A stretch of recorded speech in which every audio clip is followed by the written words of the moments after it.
Bonjour, comment faire fructifier notre capital santé? Quelles sont les innovations technologiques qui vont nous permettre de vivre mieux et surtout plus longtemps? Mais aussi, comment réagissons-nous quand nous sommes confrontés à la maladie? Dans chaque numéro de Capital Santé, nous tenterons de répondre à ces questions en nous intéressant à une pathologie en particulier. Aujourd'hui, c'est le cancer. Deux invités à mes côtés, Monique Emery, qui s'est relevée d'un cancer du sein, et le docteur Cyril Laporte, cancérologue, radiothérapeute au centre spécialisé en cancérologie Paris-Nord à Sarcelles. Alors tout d'abord, le témoignage de Monique. Monique, merci d'avoir accepté de venir témoigner. Alors, racontez-nous comment la maladie a fait irruption dans votre vie. En fait, je suis allée passer... En fait, non. Je me suis fait mal à l'épaule en septembre 2009. Et puis, j'avais très mal, donc l'ostéopathe me dit, écoutez, vous allez aller passer une IRM. Puis je me suis dit, tiens, j'ai les mammographies à faire en même temps, on va y aller. J'ai tout pris en même temps. Et puis en fait, le 27 janvier, en général, on vous fait une mammographie, vous avez 3 clichés pour chaque sein. Moi, 3, 4, 5, j'ai froncé les yeux. 6, j'ai dit, ah, c'est mon tour. La fille me dit, bon, bah, écoutez, on fait le deuxième sein. Bah, je lui dis, écoutez, on est là pour ça. Et donc, et là, 3, 4, 5, j'ai fait, les deux? Bon, ben, j'ai dit, c'est moi, ça y est. Mais quand vous dites j'ai fait les deux, on vous l'a annoncé? C'était les deux comment ça s'est passé? Mais non, la jeune femme au départ, enfin, vous savez, c'est 3 clichés en général, une mammographie. Quand vous passez à 4, ça veut dire qu'elle cherche quelque chose. Quand vous passez à 5, ça veut dire qu'elle a vu quelque chose. Et à 6, elle essaie d'avoir la confirmation de quelque chose. D'accord. Enfin, moi, je sais. Peut-être pas tout le monde, mais moi, je sais. Et comment on vous l'a dit? Eh bien, c'est moi qui l'ai dit, parce que moi, on me l'a C'est vous qui l'a dit? C'est moi qui l'avais dit, mais j'ai tout de suite compris ce que j'avais. Après, on vous dit, bon, retournez vous habiller en salle d'attente, on va vous passer à l'échographie, et à l'échographie, vous rentrez, là, le médecin qui est là ne vous dit pas, bon, madame, on a vu, il vous dit rien du tout. Et puis simplement, elle commence à regarder spécifiquement un endroit. Et là, je lui dis, écoutez, madame, c'est de moi dont il est question, l'écran, il est vers moi, et maintenant, vous m'expliquez. Et c'est comme ça que ça s'est fait. Et donc elle m'a dit, effectivement, il y a quelque chose. Sur le deuxième, il y a une suspicion. Je ne veux pas qu'on passe à côté de quelque chose. Je demande des biopsies. Et puis après, tout s'enclenche. Hein. Ça va hyper vite. Donc, et là, bah, au bout... cancer du premier sein, suspicion sur le deuxième. Voilà. Et là, vous décidez de vous faire enlever les deux seins. Bah, là, je me dis que placé comme c'est, quand on... à la biopsie, ils m'ont un peu dit où c'était. Ils m'ont dit, bon, c'est quand même assez compliqué. Quand je suis arrivée chez ma gynécologue, elle a tenté de me raconter, de me dire, non mais attends, on va en tirer un petit bout ici, puis un petit bout là. Là, j'ai dit, moi je suis bricoleuse, ça va ressembler à rien. J'ai dit, allez, on fait l'ablation. Mais non mais c'est vrai, je vous assure, j'ai vraiment réagi comme ça. Hein. Et j'ai dit, non mais moi on va faire l'ablation. Puis de manière, je ne pouvais pas rester avec l'idée que peut-être on avait oublié quelque chose. C'était pas supportable pour moi. Donc il fallait être débarrassé. C'est pour ça que vous avez dit, exactement. Ablation des deux. Et j'attends même pas de savoir si le deuxième c'est grave. Ah ben si, à la biopsie, après on attend, oui, on attend le résultat. Quand on a eu le résultat, ma gynéco m'a envoyé voir le professeur Mimoun à Saint-Louis. Et puis quand il a vu où c'était par rapport aux échographies, il a respiré fort et puis il m'a dit, bon, qu'est-ce qu'elle vous a dit, votre gynécologue? Je lui ai dit, elle m'a dit, on peut retirer un petit bout ici, un petit bout là. Enfin, je lui ai dit, moi ça va pas ressembler à grand-chose. Je lui ai dit, écoutez, moi je vous dis tout de suite, vous me faites l'ablation. Il m'a dit, je vous suis. Il m'a dit, moi c'est le plus facile pour moi parce qu'il dit, placé comme ça, si j'en oublie. Ah, je lui ai dit, là je vous en voudrais pour le peu de jours qui me restera à vivre. Donc c'était une décision. Vous semblez très volontaire hein, par rapport à la maladie, vous semblez avoir la pêche et pourtant, quand je vous ai eu au téléphone pour préparer cette émission, vous m'avez dit on ne se bat pas contre le cancer. Non, on ne se bat pas. On vous fait tomber un diagnostic, vous rentrez dans une cabine pour passer un examen, vous êtes en bonne santé, et vous en ressortez, on vous annonce que la mort est au bout, c'est tout. Et là, qu'est-ce que vous faire quoi contre quoi? Non, c'est un traitement qui va fonctionner ou qui ne va pas fonctionner. C'est pas vous qui pouvez dire alors si je marche de tel côté de la rue, ça va changer quelque chose. Si je rien, vous subissez un traitement. Et puis, ben, votre corps l'accepte ou ne l'accepte pas. S'il ne l'accepte pas, on en tente un deuxième. Mais moi, je sais qu'on n'aurait pas tenté vitam aeternam. C'était pas ma nature. Moi, j'étais très chanceuse.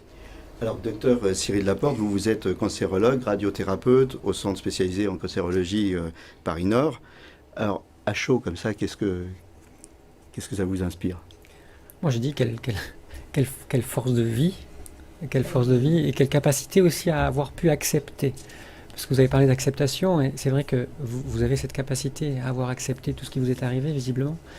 Et je ne sais pas si on a tous cette capacité-là, parce que ça nécessite de l'énergie, ça nécessite du ressort.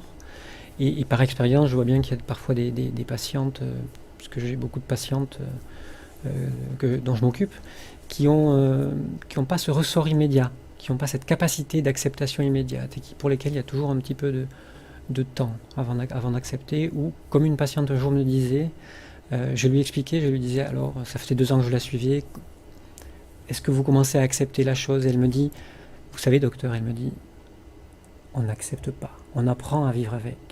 Et j'ai trouvé cette nuance très, très jolie, enfin, et probablement très, avec beaucoup de sens pour elle. Alors, donc vous, on voit bien que vous avez la pêche, hein, vous avez pris votre traitement à bras-le-corps, à tel point que finalement, vous m'avez dit ça aussi en préparant l'émission, quand vous êtes retourné au travail, il y a des collègues qui vous ont dit « Oh, bah toi, tu as eu un petit cancer ». Alors comment on réagit par rapport à ça? Ma sœur me me disait qu'elle a dit à une de ses collègues, parce que moi, l'oncologue a prononcé le mot rémission, j'ai été opérée en mars, l'oncologue a prononcé le mot rémission, on est en juillet. Et Dominique est rentrée au travail et a dit, ben voilà, Monique, premier mot, première rémission. Et sa collègue lui a répondu, tout ça pour ça? Je me suis dit, oui, bon, bah, écoute, voilà, c'est ça. C'est pas la peine d'aller en faire une montagne quand ça peut être qu'une toute pinière. Mais moi, par rapport à votre patiente, moi, ce qui m'a aussi beaucoup libérée, c'est que j'avais pas, dans ma vie, j'avais personne. J'avais pas un homme à côté de moi qui commençait à trembler comme une feuille au vent, et j'avais pas d'enfant. Et c'est ce que j'ai dit à Mimoun quand je suis rentrée dans son cabinet. Je lui ai dit, vous savez, moi, j'ai pas à demander l'avis de qui que ce soit et je n'ai pas à trembler pour qui que ce soit. Ce qui me donne effectivement une liberté. Et moi, c'est pour ça que j'ai décidé, oui, effectivement. Je suis sûre qu'aujourd'hui, avec tout ce qui se passe, j'aurai encore mes 2 seins. Mais honnêtement, à cette époque-là, je ne voyais pas d'autre solution. Alors justement, aujourd'hui, la tendance est au traitement ultra ciblé. Alors, je vous propose de regarder un reportage de Florian Philippe pour VOTV au Centre de radiothérapie et d'oncologie médicale du Val d'Oise à Osny. C'est une technologie de pointe pour améliorer le confort des patients atteints du cancer. Au cœur du Centre de radiothérapie et d'oncologie du Val d'Oise à Osny, cette immense machine, son point fort, elle délivre de très fortes doses de rayons X à haute précision pour traiter une tumeur même très petite. Le temps de traitement est donc significativement réduit, jusqu'à 50%, tout en préservant les tissus sains. Il faut imaginer que quand on traite une tumeur qui fait 5 mm, si on est décalé d'1 millimètre, sur la proportion de la tumeur, c'est 20% de la tumeur qui est ratée. Donc ça, c'est simplement pas possible. Donc on a besoin d'outils très performants, très précis, qui nous permettent de nous repositionner à l'échelle du millimètre, voire même en dessous du millimètre. Ce type de traitement n'était disponible que dans les grands hôpitaux parisiens. Il est désormais accessible en grande couronne. Un investissement important pour le centre, près de 5 millions d'euros. Chaque patient est installé sur une table. Un masque réalisé au préalable est installé pour éviter tout mouvement du corps au moment du traitement. La position est contrôlée à partir d'un scanner. Le secret de cette machine, ce sont ces lames de plomb. La machine se prépare. Donc là, on peut voir que les lames en fait sont mises en place dans le collimateur, et vous allez voir en fait pendant tout le tour que la machine tourne autour du patient, les lames s'adaptent en fait et bougent tout en même temps que le traitement est délivré. Elles bougent chacune de façon autonome pour délivrer le traitement le plus précis possible. Un vrai progrès technologique au bénéfice du patient. Dans le passé, on mettait, pour repositionner précisément les patients, on leur vissait dans le crâne ce qu'on appelle un cadre stéréotaxique. Donc on mettait 4 vis dans le crâne avec un gros cadre métallique qui pèse plusieurs kilos. Donc ça, c'est quelque chose qui se faisait sous anesthésie générale, mais c'était quelque chose de très invasif, de très, très désagréable pour le patient. Et du coup, la technique était très peu développée et ne profitait qu'à un tout petit nombre de patients tous les ans. Alors que maintenant, grâce aux nouvelles technologies, on peut faire l'impasse de ce cadre invasif. En 2015, 1300 patients ont été soignés au sein de cette structure. Alors, docteur Laporte, est-ce que ce type de machine aurait pu soigner Monique aujourd'hui ? Alors, vu l'histoire de la maladie de Monique, effectivement, elle n'a pas eu besoin de ce type de traitement de radiothérapie, donc elle n'aurait pas été utilisée.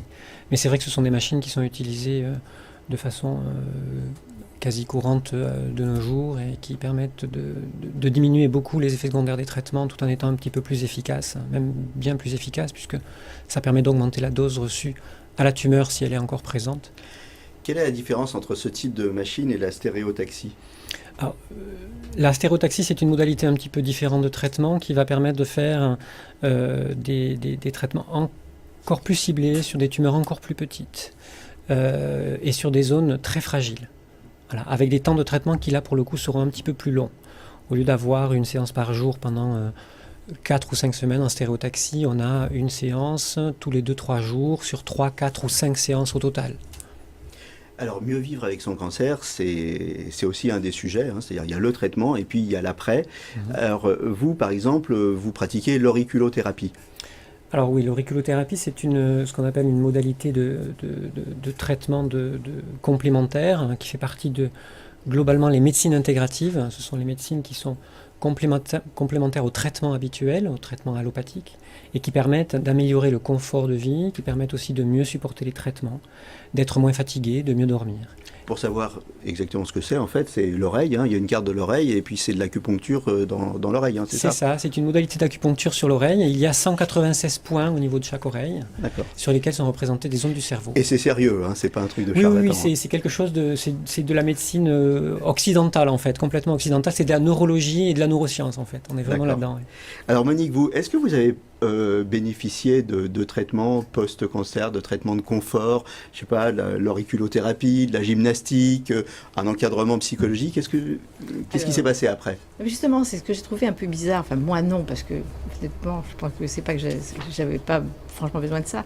Mais c'est vrai que j'ai un peu l'impression quand même que les gens qui sont atteints d'un cancer sont un peu lâchés comme ça.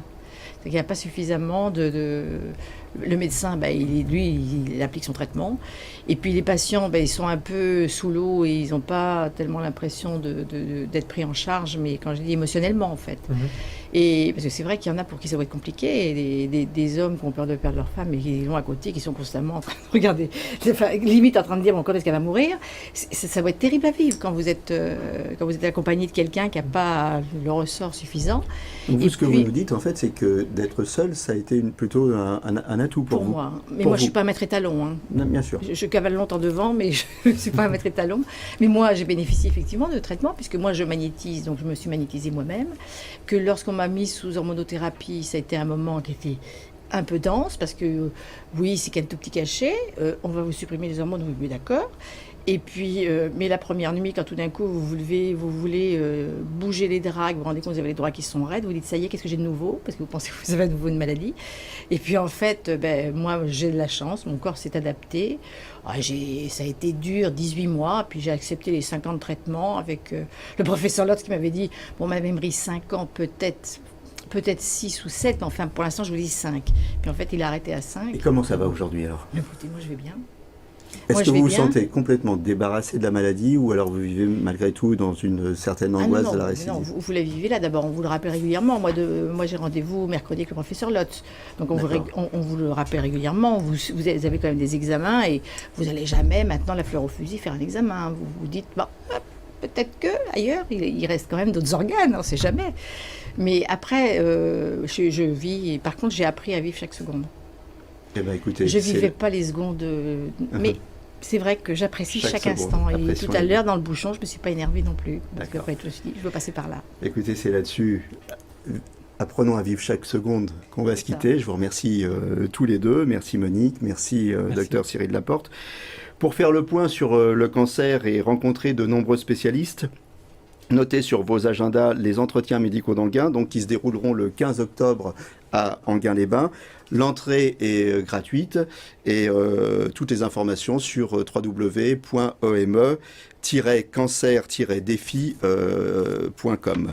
N'hésitez pas à partager ce programme en vous connectant sur le site de VOTV ou à partir de notre page Facebook. Et puis, voilà, portez-vous bien. Merci. Merci.